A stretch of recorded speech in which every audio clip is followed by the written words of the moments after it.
माझं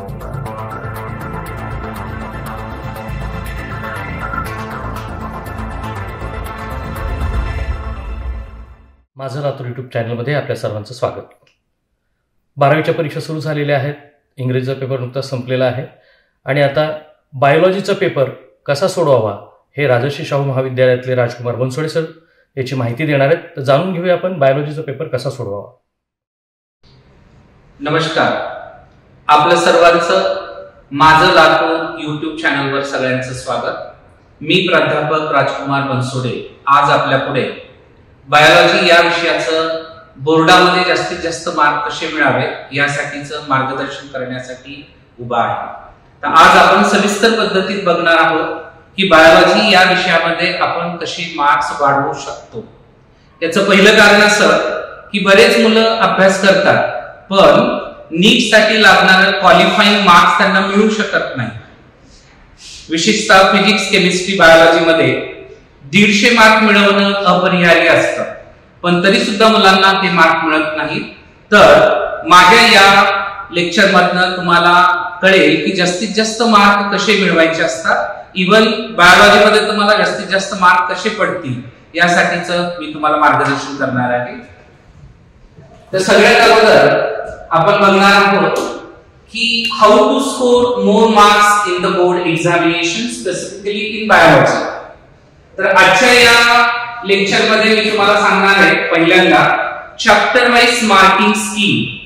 बरेच मुलं चॅप्टर वाईज मार्क किती आहेत हे बघत नाही आणि त्यांच्यामुळे त्यांना कुठला टॉपिक किती जास्त वेळ देऊन प्रिपेअर करायचा आणि कुठल्या टॉपिकला कमी वेळ देऊन प्रिपेअर करायचा या संदर्भामध्ये त्यांना कळत नाही. म्हणून आपल्याला चॅप्टर वाईज मार्क कळले पाहिजे, हे सगळ्यात अगोदरची आपली एक गरज आहे. त्यानंतर पेपर पॅटर्न आपण बघणार आहोत. ओके, त्यानंतर पेपर पॅटर्न नंतर tips for scoring more marks in board examination. म्हणजे बोर्डाच्या परीक्षेमध्ये आपल्याला मोर दॅन 80, 85 इव्हन दो 90% पेक्षा जास्त मार्क कसे मिळवता येतील. बायोलॉजीमध्ये विद्यार्थी मित्रांनो तुम्हाला सगळ्यात जास्त मार्क मिळवता येतात, किंबहुना 100 पैकी 100 मार्क सुद्धा मिळवता येतात. तर सर्वप्रथम आपण बघणार आहोत याचे चॅप्टर वाईज मार्क मध्ये एक फोकस घेणार आहोत आपण की चॅप्टर वाईज मार्क मध्ये आपल्याला कशा पद्धतीत हे जास्त मार्क आपल्याला स्कोर करता येतील. तर 12वी बोर्डासाठी जो काही सिलेबस बॉटनी झुलॉजीचा तुम्हाला ठेवलेला आहे त्यामध्ये पहिलं युनिट दिलेलं आहे रिप्रोडक्शन. पहिलं युनिट दिलं गेलंय तुम्हाला रिप्रोडक्शन. हे पहिलं युनिट दिलंय रिप्रोडक्शन. रिप्रोडक्शन मध्ये इथं पहिला टॉपिक आहे reproduction in lower and higher plant. याच्यासाठी तुम्हाला कंपल्सरी 6 मार्क आहे. वेटेज डिस्ट्रीब्युशन विदाउट ऑप्शन आणि वेटेज डिस्ट्रीब्युशन विथ ऑप्शन 6 मार्कासाठी आहे, पण 8 मार्काचे प्रश्न विचारले जातील. त्याचप्रमाणे दुसरा जो टॉपिक आहे तो आहे reproduction in lower and higher animal. यासाठी तुम्हाला कंपल्सरी 6 मार्क आहेत आणि विथ ऑप्शन 8 मार्क आहेत. जर आपण हे टॉपिक चांगल्या पद्धतीत प्रिपेअर केले तर काही छोटे छोटे टॉपिक आपण सोडून देऊ शकतो आणि पैकीच्या पैकी गुण आपण मिळवू शकतो. ओके, तर हे झालं पहिल्या टॉपिकच्या बाबतीत. त्यानंतर आपल्याला दुसरं युनिट आहे. त्या दुसऱ्या युनिटचं नाव आहे ते genetic and evolution. Genetic and evolution मध्ये एकूण 3 टॉपिक्स दिलेले आहेत. 3 टॉपिक आहेत. त्यामध्ये पहिला टॉपिक आहे first topic. The name of this topic, पहिल्या टॉपिकचं नाव आहे जेनेटिक्स आणि व्हेरिएशन मध्ये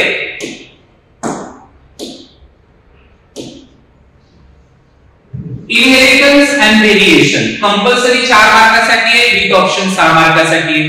विद्यार्थी मित्रांनो हा टॉपिक खूप महत्त्वाचा आहे. बरेच विद्यार्थी याच्याकडे दुर्लक्ष करतात आणि त्यामुळे याच्यातले काही प्रश्न तुम्हाला कंपल्सरी येतात ज्याला की आपल्याला ऑप्शन मध्ये सोडून देता येत नाही. दुसरा आहे मॉलिक्युलर बायोलॉजी, म्हणजे आपण म्हणतो मॉलिक्युलर बेसिस ऑफ इनहेरिटन्स. तो पण विदाउट ऑप्शन 4 मार्कासाठी आहे, विथ ऑप्शन 6 मार्कासाठी. आणि तिसरा टॉपिक आहे origin and evolution of life. तर हा सुद्धा 4 मार्कासाठी कंपल्सरी, विथ ऑप्शन 6 मार्कासाठी आहे. सगळ्यात महत्त्वाची गोष्ट अशी आहे की यामधला हा जो पहिला टॉपिक आहे याला आपल्याला बसायला जमणार नाही, कारण या दोन टॉपिकवर गेल्या वर्षी म्हणजे 2023 मध्ये अशी काही प्रश्न विचारले गेले की ती प्रश्न ऍप्लिकेशन लेवलला असतात, म्हणजे प्रॉब्लेम टाइप ऑफ प्रश्न विचारलेले आहेत किंवा दोघांचा रेशो सारखाच का येतो त्याच्या मागलं कारण त्यांनी विचारलेले, म्हणून आपल्याला या दोन टॉपिकवर थोडंसं जास्त फोकस करणं खूप गरजेचं आहे. आणि यामध्ये जो तिसरा टॉपिक आहे, तिसरा topic origin and evolution of life. Origin and evolution of life हा थेरोटिकल टॉपिक आहे, पण याला आपल्याला दुर्लक्ष करून जमणार नाही. यामधला काही डाटा खूप महत्त्वाचा आहे, न्यूमरिकल डाटा आहे, फॉसिलची नावं आहेत, त्याला कुठे शोधून काढलं त्या जागेची नावं आहेत, त्याबद्दलच्या माहितीवरती गेल्या वर्षीच्या प्रश्नपत्रिकेमध्ये काही प्रश्न विचारलेले आहेत. म्हणून आपल्याला या टॉपिककडे दुर्लक्ष करून जमत नाही. तर दुसऱ्या युनिटमध्ये आपल्याला inheritance and variation, principle of inheritance आणि मॉलिक्युलर बेसिस ऑफ इनहेरिटन्स या टॉपिकवर थोडंसं जास्त लक्ष देणं खूप गरजेचं आहे. ओके, त्यानंतर आपलं तिसरं युनिट येतंय फिजिओलॉजी. याच्यामध्ये दोन्हीकडचे टॉपिक इन्क्लूड केलेले आहेत, plant physiology, animal physiology. Plant physiology मध्ये plant water relation, plant growth and mineral nutrition, respiration and circulation हे झुलॉजी मधलं टॉपिक आहे. कंट्रोल अँड कोऑर्डिनेशन हे पण झुलॉजी मधलं टॉपिक आहे. तुम्ही जर या टॉपिक कडे विदाउट ऑप्शन मार्क कडे जर बघितला तर तुमच्या असं लक्षात येईल की या टॉपिकला बघा प्लांट वॉटर रिलेशनला विदाउट ऑप्शन 5 मार्क आहे, प्लांट ग्रोथ अँड मिनरल न्यूट्रिशनला 5 मार्क आहे, पण झुलॉजी मधल्या टॉपिक कडे जर लक्ष दिलं तर रेस्पिरेशन अँड सर्क्युलेशनला 7 मार्क आहे, कंट्रोल अँड कोऑर्डिनेशन साठी 8 मार्क आहेत. असे टोटल कंपल्सरी 25 मार्क प्लांट फिजिओलॉजीला आहेत. जर एखाद्या विद्यार्थ्याला प्लांट फिजिओलॉजी, एनिमल फिजिओलॉजी आवडत नसेल आणि त्यांनी याच्यातले जर काही टॉपिक सोडले तर त्याचं सगळ्यात जास्त नुकसान होऊ शकतं, कारण यावरती याच्यामध्ये साधारणतः जर विचार केला आपण तर खूप महत्वाची प्रश्न मागील प्रश्नपत्रिकेत विचारली गेलेली आहे, तर याला आपल्याला दुर्लक्ष करता येणार नाही. ओके, त्यानंतरचं चौथं युनिट आपल्याला दिलं गेलेलं आहे, ते चौथं युनिट आहे 4 नंबरचं युनिट अप्लाइड बायोलॉजी. आतापर्यंतच्या 3 युनिट मध्ये तुम्ही बघितलं की प्रत्येक युनिटला सगळ्यात जास्त मार्क आहे, पण ह्या चौथ्या युनिट मध्ये एकूण तुम्हाला टॉपिक दिले human health and disease, enhancement of food production आणि बायोटेक्नॉलॉजी. हा पण एक अप्लाइड जेनेटिक्सचा भाग आहे. या सगळ्यांना मिळून इथे 12 मार्क आहे. म्हणजे पहिल्या 3 युनिटच्या तुलनेमध्ये जर विचार केला गेला तर चौथ्या युनिटला सगळ्यात कमी मार्क्स आहेत. पहिल्या दोन्ही युनिटचे मार्कची जर बेरीज तुम्ही करून बघितली तर हे सगळ्यात जास्त येते. तिसऱ्या युनिटला प्लांट फिजिओलॉजीला 25 मार्क आहेत विदाउट ऑप्शन, आणि चौथ्या युनिटला विदाउट ऑप्शन फक्त 12 मार्क दिली गेलेली. ओके, त्यानंतर एक 5 नंबरचा जो युनिट आहे, 5वा युनिट आहे इकॉलॉजी अँड एन्व्हायरमेंट. याच्यामध्ये सुद्धा साधारणतः 3 टॉपिकच आहेत आणि सगळ्यात कमी मार्क या टॉपिकला आहे. Organism and population 3 mark compulsory मध्ये with option 4 mark. Ecosystem and energy flow 3 mark with option 4 mark. Biodiversity conservation and environmental issue, actually हे 2 टॉपिकचं कॉम्बिनेशन आहे, याला 3 मार्क आहे आणि विथ ऑप्शन 4 मार्क. सगळ्यात जास्त कमी मार्क आपल्याला 5व्या युनिटला आहे, ते फक्त 9 आहे. सगळ्यात जास्त मार्क आपल्याला जर बघितला आपण तर विचार केला आपण तर तिसऱ्या युनिटला आहे, ते म्हणजे 25 मार्क आहे. आणि 25 नंतर जर कमी मार्क कोणाला असतील तर पहिला आणि दुसरा युनिट आहे, आणि चौथा आणि 5व्या युनिटला कमी मार्क आहे. चौथ्याला 12 मार्क आहेत, 5व्याला 9 मार्क आहेत. तर आपल्याला एक गोष्ट लक्षात घेणे गरजेचे आहे की कुठलाच युनिट आपल्याला सोडायला नको. म्हणजे थोडं दुर्लक्ष झालं तर शेवटच्या 2 युनिट कडे आपण दुर्लक्ष करू शकतो, पण पहिल्या 3 युनिट कडे दुर्लक्ष करणे म्हणजेच आपल्याला बोर्डाच्या परीक्षेत जो आपण पेपर सोडवणार आहेत ना त्यात कमी मार्क मिळवण्यास आमंत्रण देणे असं होऊ शकतं. तर आपण जास्त मार्क मिळवण्यासाठी आपण कशा पद्धतीने पुढे जायला हवं या संदर्भात मी तुम्हाला आता थोडंसं गायडन्स करणार आहे. तर हे झालं, मी तुम्हाला टॉपिकचे मार्क्स किती असतात त्याबद्दल सांगितलं. सगळ्या युनिट्सची तुम्हाला माहिती झालेली आहे, टॉपिक वाईज तुम्हाला मार्क्स कळालेले आहेत. मग आपल्याला कुठल्या युनिटवर जास्त फोकस करणं गरजेचं आहे ते पण आपल्याला कळालेलं आहे. पण थोडक्यात जर आपण विचार केला तर आपल्याला प्रश्नपत्रिकेमध्ये कुठले प्रश्न किती येतात. ओके, तुम्हाला मी सांगितलेल्या जर टिप्स तुम्ही फॉलो केल्या तर डेफिनेटली मोर दॅन 90% मार्क येणारच आहे. पण तुम्हाला ह्या टिप्स फॉलो करणं खूप गरजेचं आहे. तर बघा, सोपी प्रश्न फक्त आपल्याला 30% विचारले जातात. 70 मार्काच्या पेपरमध्ये 30% प्रश्न सोपी आहे, ती आपल्या हातातली आहे. त्याचे मार्क आपल्या हातातून जाऊ शकत नाही. मीडियम किंवा ऍव्हरेज प्रश्न जर बघितली तर 50% प्रश्न त्याच्यावरती येतात, म्हणजे 39 मार्क. 30% म्हणजे 70 पैकी आले तुम्हाला 39 मार्क आणि 50% म्हणजे तुमच्या आले 49 मार्क. आणि डिफिकल्टी फक्त 20% असते. डिफिकल्टी फक्त 20% म्हणजे 70 मार्काच्या पेपरमध्ये डिफिकल्ट प्रश्न फक्त 20%, म्हणजे घाबरून जाण्याचं कारण नाही. 80% पेपर आपल्या हातात आहे, पण डिफिकल्ट 20 मधले सुद्धा आपण काही प्रश्न सहजरित्या सोडवू शकतो. मी सांगितलेल्या युनिटवर जर तुम्ही प्रामाणिकपणे फोकस केला तर तुम्हाला मोर दॅन 90% मार्क इझिली पडू शकतात. आणि जी प्रश्न आहेत, आता जी टॉपिक वेटेज वाईज तुम्हाला सांगितली गेली, त्याच्यामध्ये नॉलेज बेस्ड क्वेश्चन हे 30% असतात 29 मार्काचे. अंडरस्टँडिंग वरती तुम्हाला 42% क्वेश्चन असतात 41 मार्काचे. वर्गात एखादा टॉपिक शिकवल्यानंतर आपल्याला ते नॉलेज लक्षात येतच, ते प्रश्न तुम्हाला सोडवता येतात. त्यानंतर ते तुम्हाला नॉलेज लक्षात आलं की तुम्ही त्याचं अंडरस्टँडिंग केलं, म्हणजे त्याचे 41 मार्क पण तुमच्या हातातच आहे. फक्त राहिले ऍप्लिकेशन आणि स्किल, यावर 28% प्रश्न आहेत, म्हणजे 28 मार्काचे प्रश्न असतात. पूर्ण परीक्षेत असतात, म्हणजे एमसीक्यू असेल, 1 मार्काचा प्रश्न असेल, व्हेरी शॉर्ट आन्सर क्वेश्चन असतील किंवा शॉर्ट आन्सर क्वेश्चन असतील किंवा लॉंग आन्सर क्वेश्चन असतील. त्यामध्ये कुठे ना कुठे एका दुसरा प्रश्न हा तुम्हाला ऍप्लिकेशन आणि स्किल लेवलवर अवलंबून असतो. ओके, म्हणजे थोडक्यात जर विचार केला आपण 30% इझी प्रश्न आहे, 50% ऍव्हरेज आहे, 20% डिफिकल्ट आहे. मग आता तुम्ही बघा 80% प्रश्न 70 पैकी 70 मार्काच्या पेपर मध्ये आपण सहजरित्या सोडवू शकतो.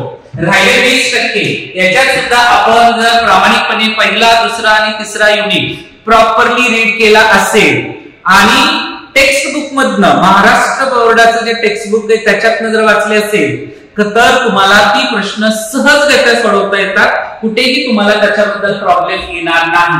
तर ही गोष्ट माहीत असणं गरजेची आहे. बऱ्याच विद्यार्थ्यांना माहित नसतं. विद्यार्थी परीक्षेला जात असताना काय करतो की बाबा मला सगळ्याच पेपर अवघड येणार आहे असं त्याला वाटतं. पण तुम्ही बघा ना, बोर्डाने ठरवून दिलेलं वेटेजच आहे, बोर्डाने ठरवून दिलेली प्रश्नपत्रिका सेट करण्यासाठीचा हा पूर्ण डिफिकल्टी लेवलचा कार्यक्रम आहे. यामध्ये इझी 30%, ऍव्हरेज 50%, तर तुम्हाला मीडियम आणि इझी तर सहज सुटणार आहे. फक्त राहिला प्रश्न डिफिकल्ट लेवलच्या क्वेश्चनचा, पण तो सुद्धा ऍप्लिकेशन बेस असतो किंवा स्किल बेस असतो. जो विद्यार्थी प्रामाणिकपणे महाराष्ट्र बोर्डाच्या पुस्तकातनं प्रिपरेशन करतो, स्टार्टिंग पासून शेवटपर्यंत line to line easily read करतो आणि त्याचं अंडरस्टँडिंग करतो, त्या विद्यार्थ्याला सुद्धा डिफिकल्ट लेवलचे प्रश्न सहजरित्या सोडवता येतात आणि बायोलॉजीमध्ये त्याला मोर दॅन 90% स्कोर करता येतो. तर आपण बघणार आहोत आता 90% स्कोर करण्यासाठी आपल्याला काय काय करावं लागेल. तर सगळ्यात अगोदर महत्त्वाची गोष्ट अशी आहे की तुम्हाला बोर्डामध्ये जी काही प्रश्न विचारले जातात त्याचे टोटल सेक्शन एकूण 4 पैकी सेक्शन ए, नंतर येतो section B, section C, section D. तुम्ही जर प्रश्नांची संख्या बघितली कुठल्या सेक्शन मध्ये किती प्रश्न येतात, तर सेक्शन ए मध्ये 1 ते 2 प्रश्न येतात. पहिला प्रश्न, दुसरा प्रश्न. आणि पहिला प्रश्न म्हणजे एमसीक्यूचा असतो. याच्यातला दुसरा प्रश्न म्हणजे काय असेल, त्या प्रश्नाचं उत्तर एका ओळीमध्ये किंवा एका शब्दात असतं किंवा त्या प्रश्नाचं उत्तरामध्ये तिथं प्रश्न विचारला जातो, तिथे एक फिगर असते, त्या फिगरचं नाव द्यायचं असतं. म्हणजे हा प्रश्न तुम्हाला इझिली सोडवता येतो. आणि दुसरा पण, याला आपण म्हणतो एमसीक्यू आणि हा 1 सेंटेन्स आहे.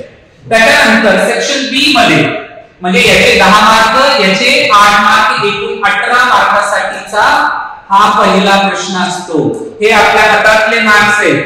मी सांगितलेल्या वेटेज प्रमाणे जर तुम्ही महाराष्ट्र बोर्डाचं पुस्तक सुरुवातीपासून शेवटपर्यंत लाईन टू लाईन वाचला, महत्त्वाच्या कन्सेप्ट आणि शब्दांना अंडरलाईन केला, तर तुम्हाला या 18 मार्क मिळवण्यापासून कोणीही अडवू शकणार नाही. दुसरा सेक्शन आहे, त्यामध्ये क्वेश्चन नंबर 3 to 14 पर्यंत विचारले जातात.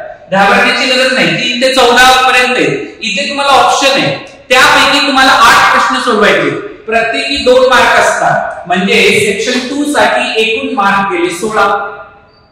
आणि यामध्ये कुठली प्रश्न असतात याबद्दल मी याच्या नंतरच्या स्लाइड वरती ते डिस्कस करणार आहे. पण याला एकूण येत आहे तुम्हाला 16 मार्क.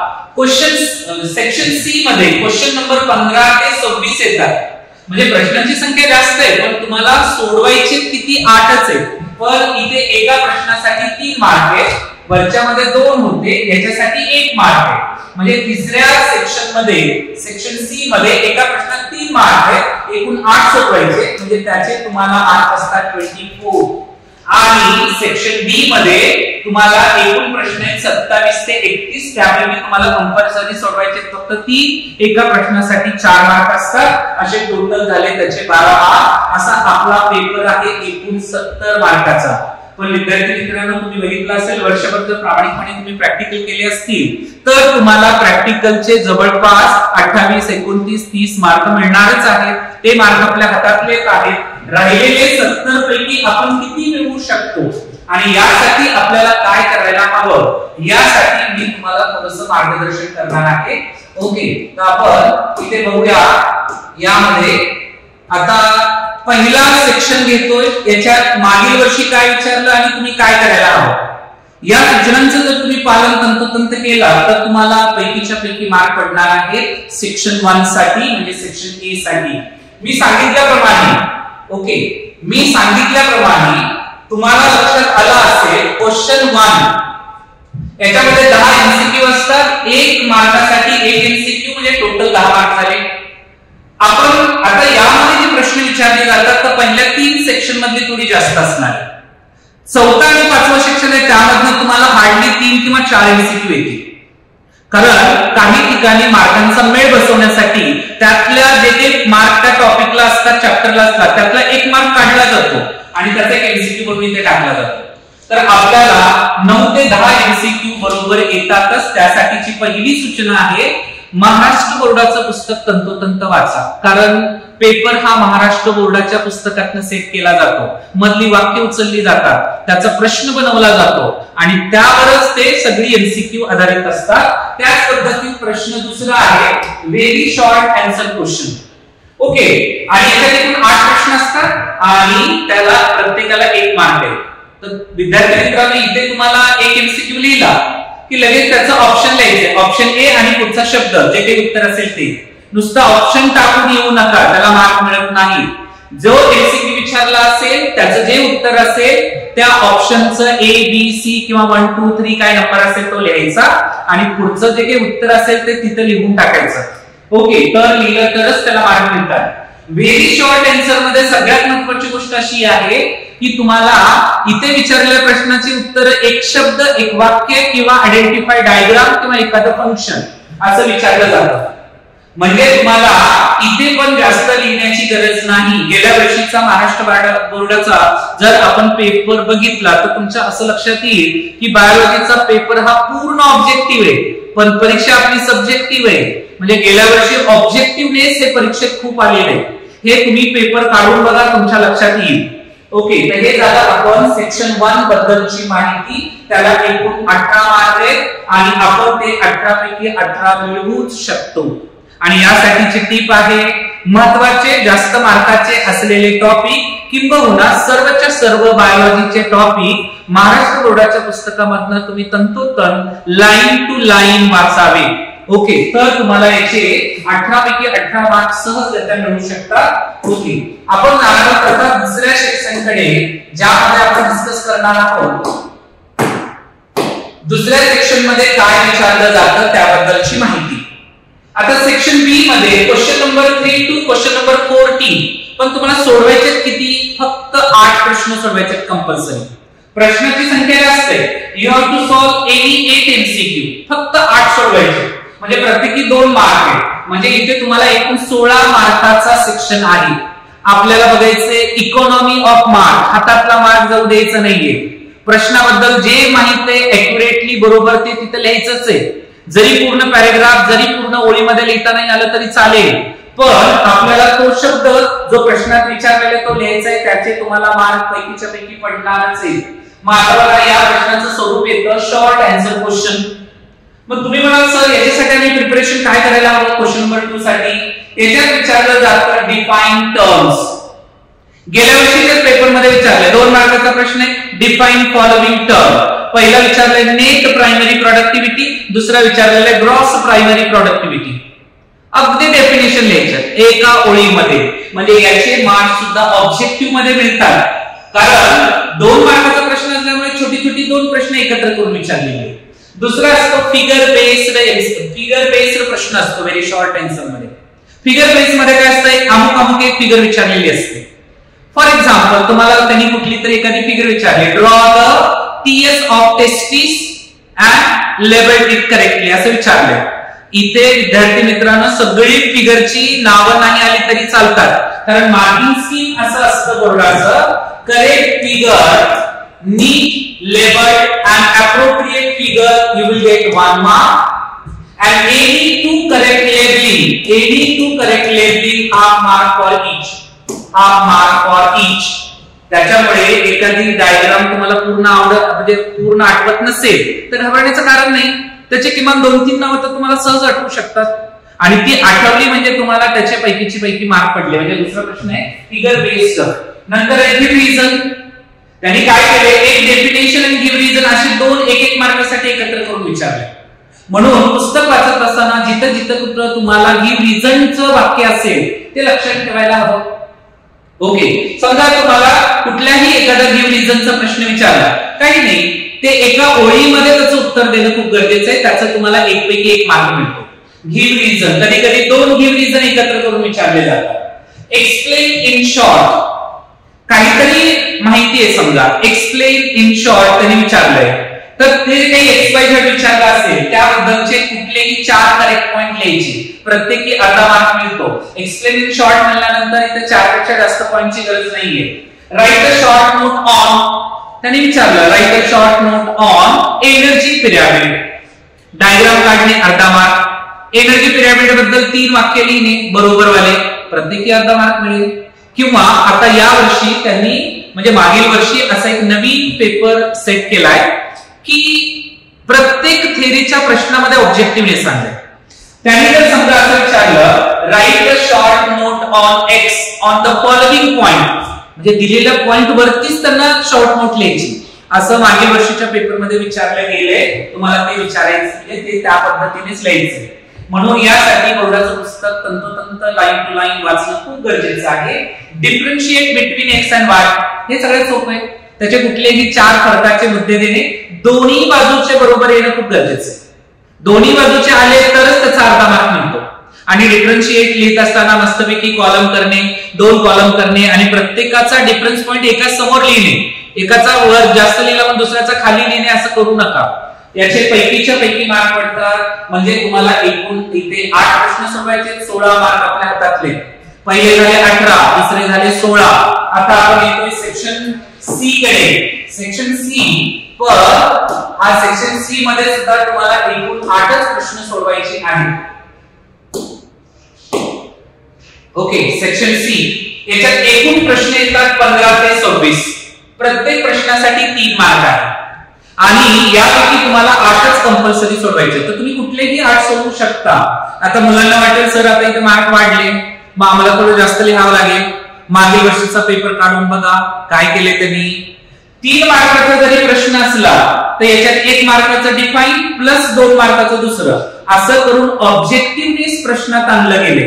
त्याच्यामुळे हा तुम्हाला इथे पण जास्त लिहायचं नाहीये. म्हणजे तिसऱ्या सेक्शनचे तुम्हाला 24 मार्क्स जर मिळवायचे असतील तर मी जे सांगतोय त्याच्याकडे काळजीपूर्वक लक्ष देऊन ऐका. याच्यामध्ये शक्यतो कॉम्बिनेशन टाइप ऑफ क्वेश्चन विचारले. 2023च्या बोर्डाच्या बायोलॉजीच्या प्रश्नपत्रिका काढून बघितली तर तुम्हाला असं लक्षात येईल की सेक्शन सी मध्ये जेवढे प्रश्न विचारलेत ना, प्रत्येक प्रश्नामध्ये एबी एबी एबी असं दिलेलं आहे. म्हणजे एकाला 1 मार्क, दुसऱ्याला 2 मार्क, मग पहिल्याला 2 मार्क, दुसऱ्याला 1 मार्क. याचा अर्थ असा झाला, उदाहरणार्थ एक प्रश्नाचं स्वरूप सांगतोय. एका मार्कासाठी डिफाइन समथिंग विचारलं आणि 2 मार्कासाठी give the application of biotechnology विचारलं. इथे तुम्हाला 2 ऍप्लिकेशन दिले की त्याचे 2 मार्क पडतात आणि डेफिनेशन 1 मार्काची आहे. म्हणजे लिहिताना तुम्हाला ऑब्जेक्टिव्हनेस आणलंय. सब्जेक्टिव्हचा पेपर आहे, प्रश्न ऑब्जेक्टिव्ह मॅनर मध्ये आहे, ऑब्जेक्टिव्ह प्रमाणे उत्तर दिलं तर तुम्हाला पैकीच्या पैकी मार्क्स पडतात. किंवा ऍप्लिकेशनच्या ठिकाणी गेल्या वर्षी जेनेटिक्सचे जे काही टॉपिक्स आहेत म्हणजे उदाहरणार्थ प्रिन्सिपल आणि इनहेरिटन्स, ओके, आणि एमडीआर, तर याच्यामध्ये त्यांनी प्रॉब्लेम बेस्ड काही गोष्टी विचारल्या की बाबा इनकम्प्लीट आणि को डॉमिनन्स मध्ये दोघांचा रेशो सारखा आहे तर का आहे असं विचारलंय आणि तो दुसरीकडे का बदलतो. तर हा 3 मार्काचा प्रश्न असा असू शकतो. यावर्षी कुठलंही कॉम्बिनेशन बदलू शकतं. डिफरन्शिएशन इन बिटवीन 2 दिलेलं असतं, खाली ते सांगतात या दोघांचाच फरक करा आणि त्याला जोडले गिव्ह रिझन. एका मार्कासाठी give reason, differentiate in between म्हणलंय काय असेल ते ए बी, तर तुम्हाला कुठले 4 प्रकारचे मुद्दे लिहिणे आणि एका मार्कासाठी रिझन असं 2 अधिक 1 करून 3 मार्काचा प्रश्न केला. म्हणजे इथे सुद्धा पहिल्याच प्रश्नाची चव बदललेली नाहीये. हे प्रश्न सोडवत असताना आपल्याला वेगळ्या प्रिपरेशनची गरज नाहीये. म्हणजे जेव्हा केव्हा आपण बोर्डाचं पुस्तक प्रामाणिकपणे वाचू ना तर बारीक बारीक लाईन आणि महत्त्वाचे शब्द यावर खूप कॉन्सन्ट्रेट करायला हवं, जेणेकरून तुमचं डिफाइन, गिव्ह रिझन किंवा एखादी डायग्राम, ओके, किंवा एखादं कॅरेक्टर विचारला असेल तर सहजगत्या सोडवता येईल. तर म्हणून आता एक प्रकार डायग्राम प्लस प्रॉब्लेम बेस्ड क्वेश्चनला एकत्र केले. डायग्राम 2 मार्काची, 1 मार्काचा प्रॉब्लेम विचारला, 3 मार्काचा प्रश्न. त्याच्यानंतर what is the meaning bye x plus diagram of particular की और कॅरेक्टरायझेशन ऑफ पर्टिक्युलर एक्स असं विचारलं. म्हणजे व्हॉट इज एक्स याला 1 मार्क आणि डायग्राम जे विचारले असेल त्याला 2 मार्क. हे असे वेगवेगळे कॉम्बिनेशन गेल्या वर्षी तुम्हाला बोर्डाच्या पेपरमध्ये विचारले गेले. मागील 2 वर्षापासून बोर्डाच्या पेपरमध्ये एक आमूलाग्र बदल झालाय की अगोदर खूप मोठी प्रश्नांची उत्तरं लिहावी लागायची सब्जेक्टिव्ह पेपरमध्ये, पण मागील 2 वर्षामध्ये सब्जेक्टिव्ह मध्ये ऑब्जेक्टिव्हनेस खूप आलेला आहे.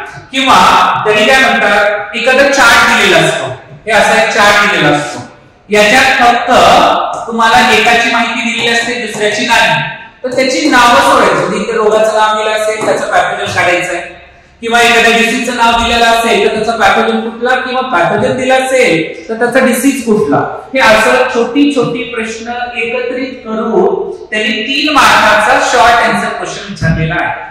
म्हणून इथे सुद्धा आपण 24 मार्क सहजगत्या मिळवू शकतो. आणि त्यानंतर जर आपण विचार केला सेक्शन 4 बद्दल जर विचार केला तर सेक्शन 4 बद्दल आपण एक गोष्ट सांगू शकतो, याला महाराष्ट्र बोर्डाने सुद्धा लॉंग आन्सर क्वेश्चन असं विचारलेले. नावालाच लॉंग आन्सर क्वेश्चन आहे, पण यामध्ये सुद्धा 2-2 मार्काचे प्रश्न एकत्र करून त्यांनी त्याला 2 शॉर्ट आन्सर एकत्र करून त्याला लॉंग आन्सर केलेले. अर्थातच पहिल्या 3 सेक्शन पेक्षा इथं कदाचित जास्त लिहावं लागेल काही प्रश्नांमध्ये नाही. सेक्शन आता आपण सी नंतर येतोय, हे सी मध्ये काही प्रश्नांचे स्वरूप आहे हे आपण बघितले, ओके. आपण आलोय सेक्शन डी मध्ये लॉंग आन्सर क्वेश्चन.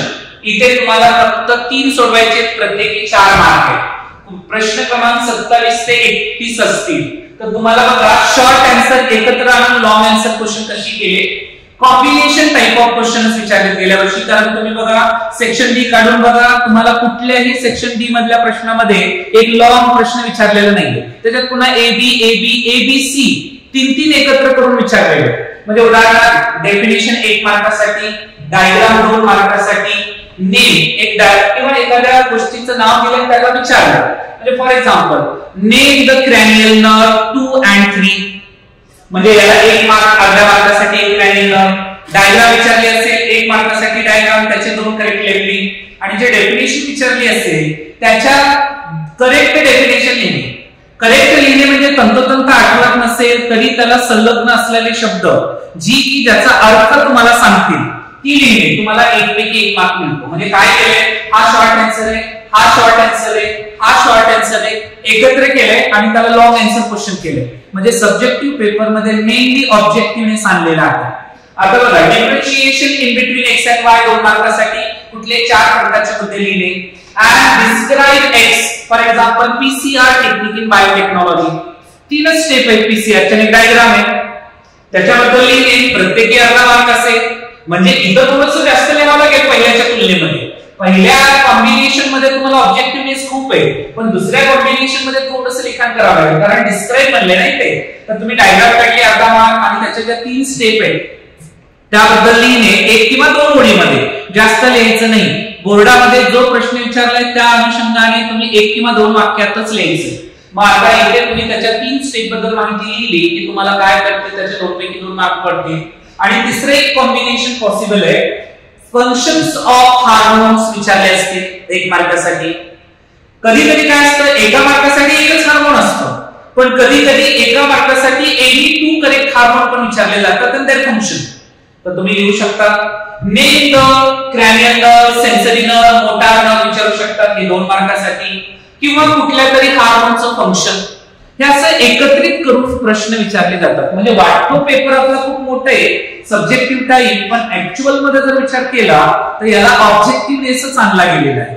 म्हणजे सेक्शन डी मधले सुद्धा 4 मार्काप्रमाणे 3 प्रश्न आपण सहजरित्या सोडवू शकतो. आणि एक लक्षात घ्या, प्रत्येक प्रश्न सोडवत असताना नवीन पानाचा वापर करावा, प्रश्न नंबर, त्याचा उपप्रश्न क्रमांक व्यवस्थित टाकावा आणि ज्याच्याबद्दल विचारलाय तो शब्द वरती लिहावा आणि त्याला अंडरलाईन करून पॉइंट टाकून त्याचे मार्क लिहावे. म्हणजे एक्झामिनर इझिली रीड करू शकेल आणि त्याला तुम्हाला तुमचा गुणगान चांगल्या पद्धतीत होईल. मुलं काय करतात, पॅराग्राफ सिस्टीम मध्ये लिहितात. मग कधी कधी एखादा पॉइंट एखाद्या एक्झामिनर कडनं वाचायचा राहून जातो, त्याला तो मार्क मिळत असतो, पण असं पॅराग्राफ मध्ये लिहिल्यामुळे त्याला तो मार्क मिळत नाही. बायोलॉजी मध्ये तर तुम्हाला पैकीच्या पैकी मार्क मिळवणं हे तुमच्या हातात आहे. तुमच्या अगदी छोट्याशा टीप मुळे तुम्ही ते मार्क्स मिळवू शकता. तर कसे मिळवू शकता, कुठल्याही सर्वसामान्य विद्यार्थ्याला मोर दॅन 80% मार्क्स सहजरित्या मिळवता येतात. It is easily possible. हे इम्पॉसिबल नाही. 80% मार्क बायोलॉजी मध्ये तर सहज मिळतात. बघा कशी. क्वेश्चन 1 10 एमसीक्यू आहे. जर महाराष्ट्र बोर्डाचं पुस्तक प्रामाणिकपणे आपण वाचलं 10च्या 10 बरोबर येतात आणि हे 8 एका वाक्यातली प्रश्नांची उत्तरांचे प्रश्न आहेत. ही पण सहज देता येतात. पण आतापर्यंत असं लक्षात आलंय या 10 मध्ये या 8 मध्ये पुस्तकातलीच महाराष्ट्र बोर्डाच्या पुस्तकातलीच मधली लाईन घेतलेली आहे, तर त्यावर तो प्रश्न बनवला गेलेला आहे. म्हणून मी विद्यार्थ्यांना कळकळीची विनंती करतोय की त्यांनी पुस्तक लाईन टू लाईन वाचावं. याचे 18 पैकी 18 मार्क पडले. त्यानंतर डायग्राम बेस्ड जर आपण गेल्या वर्षीचा विचार केला आणि त्याच्या मागील वर्षीचा, गेल्या वर्षी बायोलॉजीच्या पेपर मध्ये डायरेक्टली 9 मार्काच्या डायग्राम विचारले. तुम्ही नुसत्या बोर्डातल्या डायग्राम जरी बघून गेला, कशाही रफ डायग्राम काढल्याने 2-3 नावं बरोबर दिली, तुम्हाला 9 पैकी 9 मार्क मिळतात. सेक्शन बी, सेक्शन सी आणि सेक्शन डी मध्ये वेगवेगळ्या प्रश्नात एकूण 9 मार्काच्या डायग्राम. मागील काही परीक्षेतला जर विचार केला तर त्या 13 मार्कापर्यंत गेलेले, म्हणजे 9 ते 13 धरतात. आपण काय करू, सगळ्यात कमी धरूया. त्यानंतर फंक्शन बेस्ड काही क्वेश्चन्स आहेत आणि बेनिफिट बेस्ड काही क्वेश्चन आहेत. फंक्शन आणि एन्झाइमवर आधारित काही प्रश्न आहेत. याच्यावरती गेल्या वर्षीच्या पेपर मध्ये फक्त 5 मार्काचे डायरेक्ट फंक्शनिंग विचारले आहे. तुम्ही समजा nervous coordination, hormonal coordination, reproductive system मधले हार्मोन करून गेला, तुम्हाला 5 पैकी 5 पडतात. मागील वर्षीचा जर विचार केला तर 7 पर्यंत गेली. त्याच्यानंतर डेफिनेशन अँड व्हॉट इज, म्हणजे what is the definition of dominance विचारलं, किंवा व्हॉट इज ग्रॉस प्रोडक्टिव्हिटी. असे प्रश्न गेल्या वर्षीच्या पेपर मध्ये तुम्ही काढले ना, तर एकूण 11 डेफिनेशन विचारलेले. गेल्या वर्षीचा पेपर काढून बघा, मोजून बघा, 11 सापडतील. 2023च्या पेपर मध्ये 11 व्हॉट इज एक्स एका वाक्यात लिहायचंय. and define particular thing असं विचारलंय, त्याला आपण एका वाक्यात लिहायचे. अशा 11 गोष्टी विचारल्या गेलेल्या आहेत. हे 11 मार्क आपल्या हातात येईल. त्यानंतर डिफरन्शिएशन आणि सिग्निफिकन्स गेल्या वर्षी ते काढून बघा. याच्यामध्ये तुम्हाला कमीत कमी 8 आणि त्याच्या मागील वर्षी 10 पर्यंत गेले. आपण 8 धरूया. मी सगळ्यात कमी वाले धरतो. विद्यार्थ्यांना बघा, बोर्डाच्या प्रॅक्टिकल परीक्षेमध्ये आपल्याला पडले 30 मार्क. पहिल्या प्रश्नाचे एमसीक्यूचे 10 पैकी 10, दुसऱ्या वन सेंटेन्सचे 8, त्याच्यानंतर डायग्राम बेस्ड एमसीक्यू बी, सी आणि डी सेक्शन मध्ये सोडवले 9, त्याच्यानंतर डिफरन्स वगैरे सोडवले हे 5. ओके. आणि डेफिनेशनचे 11. ओके. सिग्निफिकंट. हे सगळ्यांची जर बेरीज केली तुम्ही तर तुमच्या असं लक्षात येईल की ही बेरीज ही तुमची 81 मार्क्स येते. म्हणजे तुम्हाला सहजगत्या 81 मार्क पडतात. पण आपण एवढं इझिली घेतच नाही ना, हे मी सगळ्यात कमीचं सांगितलंय. हे सगळ्यात कमीच आहे. आपण जेव्हा बोर्डाचं पुस्तक परीक्षेसाठी वाचतो, प्रत्येक पेपरमध्ये आपल्याला 4-4, 5-5 दिवसाचा गॅप आहे.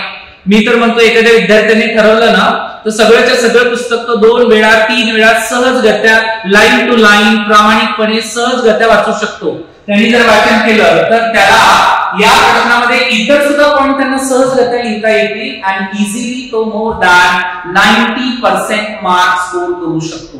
फक्त लक्षात घ्या, आपण म्हणतो बोर्डाचा पेपर सब्जेक्टिव्ह आहे, खूप वाचावं लागेल, खूप लिहावं लागेल. मुलांनो, तुम्ही ऑब्जेक्टिव्ह पद्धतीनेच अभ्यास करा, तुम्हाला या सगळ्या गोष्टी इझिली सोडवता येतील. तुम्हाला मी ते करून दाखवलं. प्रॅक्टिकल प्रश्न पहिला, प्रश्न दुसरा, जी काही तुम्हाला विचारले गेलेले डेफिनेशन वगैरे हे सगळ्यांचे 9 मार्क, नंतर 5 mark enzyme, 11 mark definition, 8 mark तुम्हाला डिफरन्शिएशन आणि सिग्निफिकन्सचे आपण गेल्या वर्षीचे काढले. त्याची टोटल बेरीजच किती होते? 81 होते. मग आपण आणखी जास्त पॉइंट लिहू शकतो ना सहजरित्या, कारण आपल्याला बायोलॉजी त्यापेक्षा जास्त समजलेलं असतं. आपण लिहितो, आपण उगीच पॅराग्राफ सिस्टीम मध्ये जास्त लिहू नये. जे विचारले त्या अनुषंगाने पॉइंट्स पाडून लिहावे. प्रत्येक प्रश्न वेगवेगळ्या पानावर घ्यावा. जे विचारलंय त्याला अंडरलाईन करावं, महत्वाचे शब्द अंडरलाईन करावे.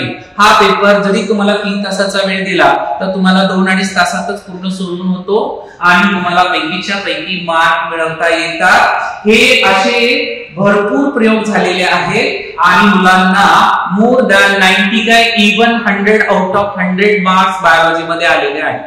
तर आशा आहे मी ज्या काही गोष्टी तुम्हाला section A, section B, section C आणि सेक्शन डी बद्दल सांगितलेले त्या तुम्ही प्रामाणिकपणे ऐकल्या असतील आणि त्याचा तुम्ही तुमच्या आता येणाऱ्या बायोलॉजीच्या पेपरला वापर करा. त्या पद्धतीनेच अभ्यास करा. मी तुम्हाला खात्रीने सांगतो तुम्हाला मोर दॅन 90% मार्क पडणार म्हणजे पडणारच. कसे पडत नाही ते बघू आपण. फक्त ह्या टिप्स तुम्ही फॉलो करा, डेफिनेटली तुम्हाला पडतं. Okay, thank you.